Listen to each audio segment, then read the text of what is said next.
Hi friends, ಎಲ್ಲರಿಗೂ ನಮಸ್ಕಾರ. ನಂದಿನಿ ಕಿಚನ್ಗೆ ಸ್ವಾಗತ. ಇವತ್ತು ನಾನು ಸ್ವೀಟ್ ರೆಸಿಪಿನ ತೋರಿಸ್ಕೊಡ್ತಾ ಇದ್ದೀನಿ. ಇದು ತುಂಬ ರುಚಿಯಾಗಿರುತ್ತೆ. 10 ನಿಮಿಷದಲ್ಲಿ ದಿಢೀರಾಗಿ ಮಾಡುವಂತಹ ಸ್ವೀಟ್ ರೆಸಿಪಿ ಇದು.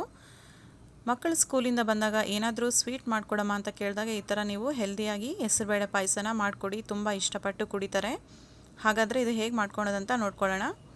ಮೊದಲಿಗೆ ನಾನು ಕುಕ್ಕರಲ್ಲಿ 1 ಬಟ್ಟಲು ಹೆಸರುಬೇಳೆನ ಹಾಕ್ಕೊಳ್ತಾ ಇದ್ದೀನಿ. ಚೆನ್ನಾಗಿ ಕ್ಲೀನ್ ಮಾಡಿಕೊಂಡು ನೋಡಿಕೊಂಡು ಹಾಕ್ಕೊಳ್ಳಿ. ಇದನ್ನು ನಾವು ಮೀಡಿಯಮ್ ಫ್ಲೇಮಲ್ಲಿ ಇಟ್ಕೊಂಡು ಕಲರ್ ಚೇಂಜ್ ಆಗಬೇಕು ಅಲ್ಲಿವರೆಗೆ ನಾವು ಇದನ್ನು ಹುರ್ಕೋಬೇಕು. ತುಪ್ಪ ಏನೂ ಹಾಕೋದು ಬೇಡ, ಹಾಗೆ ಹುರ್ಕೋಬೇಕು. ಹೆಸರುಬೇಳೆಯಲ್ಲಿರುವ ಘಮ ಎಲ್ಲ ಚೆನ್ನಾಗಿ ಬಿಟ್ಕೋಬೇಕು, ಅಲ್ಲಿವರೆಗೆ ಹುರ್ಕೋಬೇಕು. ನೋಡ್ತಾ ಇದ್ದೀರಲ್ಲ, ಈ ಕಲರ್ ಚೇಂಜ್ ಆಗಿದೆ. ಈ ಥರ ಹುರ್ಕೋಬೇಕಾಗುತ್ತೆ. ಹುರ್ಕೊಂಡಾದ ಮೇಲೆ ಇದನ್ನು ನಾವು 1 ಬಾರಿ ತೊಳ್ಕೊಬೇಕು ನೀರನ್ನು ಹಾಕಿ. ನಾನು 4 ಜನಕ್ಕೆ ಆಗುವಷ್ಟು ನಾನು ಪಾಯಸವನ್ನು ಮಾಡ್ತಾಯಿದ್ದೀನಿ. ಇದು 1 ಬೌಲ್ನ ತೊಗೊಂಡಿರೋ ಹೆಸರುಬೇಳೆ ತುಂಬ ಕ್ವಾಂಟಿಟಿಗೆ ಆಗುತ್ತೆ. ನೀವು ನೋಡಿಕೊಂಡು ಬೇಳೆಯನ್ನು ಯೂಸ್ ಮಾಡಬೇಕಾಗುತ್ತೆ. ನಾನು ಇದಕ್ಕೆ 2 ಗ್ಲಾಸ್ ನೀರನ್ನು ಹಾಕ್ಕೊಳ್ತಾ ಇದ್ದೀನಿ. ಬೇಳೆ ಕುದಿಯುವ ಅಷ್ಟು ನೀರನ್ನು ಸೇರಿಸ್ಕೊಂಡಿದ್ದೇನೆ. ಇದಕ್ಕೆ 1 ಟೇಬಲ್ ಸ್ಪೂನ್ ಅಥವಾ ಅರ್ಧ ಟೇಬಲ್ ಸ್ಪೂನ್ ತುಪ್ಪವನ್ನು ಹಾಕಿ ಇದನ್ನು ಒಂದು ಸಾರಿ ಮಿಕ್ಸ್ ಮಾಡ್ಕೊಳ್ಳಿ.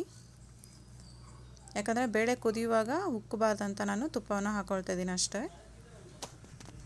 ತುಪ್ಪ ಇದ್ದರೆ ತುಪ್ಪ ಹಾಕ್ಕೊಳ್ಳಿ, ಅಥವಾ ಇಲ್ಲಾಂದರೆ ಎಣ್ಣೆ ಇದ್ದರೆ ಎಣ್ಣೆ ಹಾಕ್ಕೊಳ್ಳಿ. ತುಪ್ಪ ಹಾಕ್ಕೊಳ್ಳೋದ್ರಿಂದ ಫ್ಲೇವರ್ ತುಂಬ ಚೆನ್ನಾಗಿರುತ್ತೆ. ಇವಾಗ ಲಿಡ್ ಕ್ಲೋಸ್ ಮಾಡಿ 3 ವಿಸಿಲ್ನ ಕೂಗಿಸ್ಕೋಬೇಕಾಗುತ್ತೆ ಮೀಡಿಯಮ್ ಫ್ಲೇಮಲ್ಲಿ. ಇವಾಗ ನಾನು 1 ಟೇಬಲ್ ಸ್ಪೂನ್ ಗಸಗಸೆಯನ್ನು ಸ್ವಲ್ಪ 2 ನಿಮಿಷದವರೆಗೆ ನಾವು ಹುರ್ಕೋಬೇಕಾಗುತ್ತೆ ಮೀಡಿಯಮ್ ಫ್ಲೇಮಲ್ಲಿ, ಅಥವಾ ಲೋ ಫ್ಲೇಮಲ್ಲಿ ಸಹ ನೀವು ಇಟ್ಕೊಂಡು ಹುರಿಯಿರಿ. ಹುರ್ಕೊಂಡಾದಮೇಲೆ ಇದು ತಣ್ಣಗಾದ್ಮೇಲೆ ಒಂದು ಚಪಾತಿ ಮಣೆ ಮೇಲೆ ಹಾಕ್ಕೊಂಡು ಇದನ್ನು ನಾವು ಕ್ರಷ್ ಮಾಡ್ಕೊಂಡು ಇಟ್ಕೋಬೇಕು ಒಂದು ಬೌಲಲ್ಲಿ. ಇವಾಗ ನಾನು ಡ್ರೈ ಫ್ರೂಟ್ಸ್ನ ತೊಗೊಂಡಿದ್ದೀನಿ. ಕಟ್ ಮಾಡಿಕೊಂಡಿರುವ ಗೋಡಂಬಿ ಸ್ವಲ್ಪ, ಬಾದಾಮಿ ಸ್ವಲ್ಪ ಮತ್ತು ದ್ರಾಕ್ಷಿ ತೊಗೊಂಡಿದ್ದೀನಿ, ಮತ್ತು ಹುರಿದಿಟ್ಕೊಂಡಿರುವಂತಹ ಗಸಗಸೆಯನ್ನು ತೊಗೊಂಡಿದ್ದೀನಿ. ಸಿಹಿಗೆ ನಾನು 1 ಬಟ್ಲು ಬೆಲ್ಲವನ್ನು ತೊಗೊಂಡಿದ್ದೀನಿ. 1 ಬಟ್ಲು ಹೆಸರುಬೇಳೆಗೆ 1 ಬಟ್ಲು ಬೆಲ್ಲ ಸಿಹಿ ಕರೆಕ್ಟ್ ಆಗುತ್ತೆ. ನೀವು ಸಿಹಿ ಕಡಿಮೆ ತಿನ್ನೋರಾದರೆ ಸ್ವಲ್ಪ ಕಡಿಮೆ ಮಾಡ್ಕೊಂಡು ಹಾಕ್ಕೋಬಹುದು. ಇವಾಗ ಕುಕ್ಕರ್ ವಿಸಿಲೆಲ್ಲ ಹೋದ್ಮೇಲೆ ತಣ್ಣಗಾದ್ಮೇಲೆ ಇವಾಗ ಓಪನ್ ಮಾಡಿ ತೋರಿಸ್ತಾ ಇದ್ದೀನಿ. ನೋಡಿ, ಬೇಳೆ ಇವಾಗ ಚೆನ್ನಾಗಿ ಬೆಂದಿದೆ. ಈ ಥರ ಮೆತ್ತಗಾಗಬೇಕು. ಇಷ್ಟಾದರೆ ಸಾಕು. ಇದನ್ನು ನಾವು ಇವಾಗ ದಟ್ಟಿಸ್ಕೋಬೇಕು. ಒಂದು ಸ್ವಲ್ಪ ಬೇಳೆನೂ ಇರಬೇಕು, ಸ್ವಲ್ಪ ಮೆತ್ತಗೂ ಆಗಬೇಕು. ಆ ಥರ ನಾವು ಇದನ್ನು ಸ್ಮ್ಯಾಶ್ ಮಾಡ್ಕೋಬೇಕು ಒಂದು ಸ್ಮ್ಯಾಶರ್ನಿಂದ. ಜಾಸ್ತಿ ಸ್ಮ್ಯಾಶ್ ಮಾಡ್ಕೋಬೇಡಿ. ನಾಲ್ಕು ಹದ ತೋರಿಸ್ತೀನಿ ನೋಡಿ. ಈ ಥರ ಬೇಳೆನೂ ಇರಬೇಕು, ಸ್ವಲ್ಪ ಮೆತ್ತಗೂ ಆಗಿರಬೇಕು. ಈ ಥರ ಇದ್ದರೆ ಸಾಕು.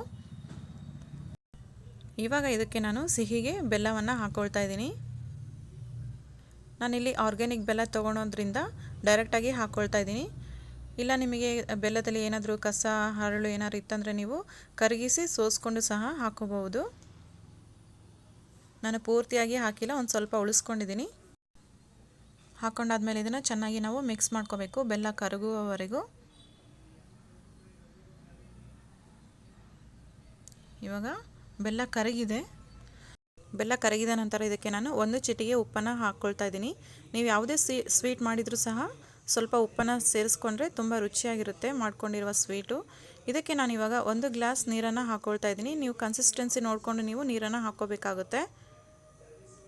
ತೀರಾ ಗಟ್ಟಿಗೂ ಇರಬಾರ್ದು, ತೀರಾ ತೆಳ್ಳಗೂ ಇರಬಾರ್ದು. ಆ ಹದದಲ್ಲಿ ನೀವು ನೀರನ್ನು ಸೇರಿಸ್ಕೋಬೇಕು.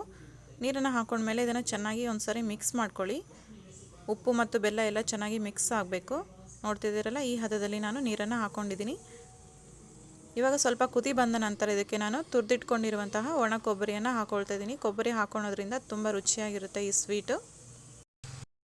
ಕೊಬ್ಬರಿ ಹಾಕ್ಕೊಂಡ್ಮೇಲೆ 1-2 ಕುದಿ ನಾವು ಕುದಿಸ್ಕೋಬೇಕಾಗುತ್ತೆ. ಚೆನ್ನಾಗಿ ಮಿಕ್ಸ್ ಮಾಡ್ಕೊಳ್ಳಿ.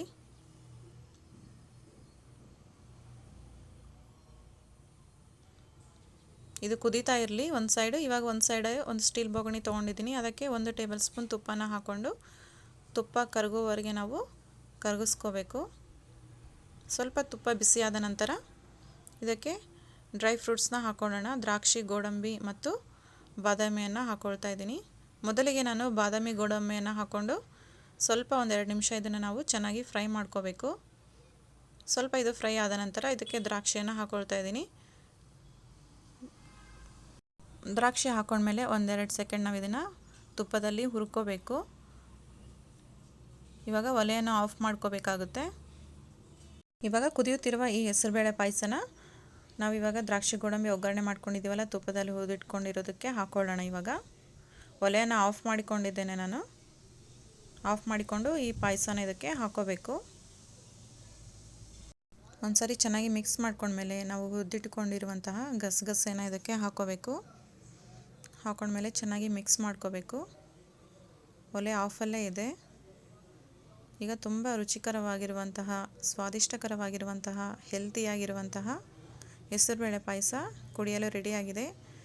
ಈ ರೆಸಿಪಿ ನೀವು ಮನೆಗೆ ಅತಿಥಿಗಳು ಬಂದಾಗ ಸಹ ನೀವು ದಿಢೀರಾಗಿ 10 ನಿಮಿಷದಲ್ಲಿ ರೆಡಿ ಮಾಡಬಹುದು, ಅಥವಾ ದೇವರ ನೈವೇದ್ಯಕ್ಕೂ ಸಹ ಇದನ್ನು ನೀವು ಮಾಡ್ಕೋಬಹುದು. ಈ ರೆಸಿಪಿ ನಿಮಗೆ ಇಷ್ಟ ಆದರೆ ಒಂದು ಲೈಕ್ ಮಾಡಿ, ಶೇರ್ ಮಾಡಿ ಮತ್ತು ಕಮೆಂಟ್ಸ್ ಮಾಡಿ. ಯಾರೆಲ್ಲ ಹೊಸದಾಗಿ ನೋಡ್ತಾ ಇದ್ದೀರಾ ನಮ್ಮ ಚಾನಲನ್ನು ಸಬ್ಸ್ಕ್ರೈಬ್ ಮಾಡ್ಕೊಳ್ಳಿ. Thank you for watching.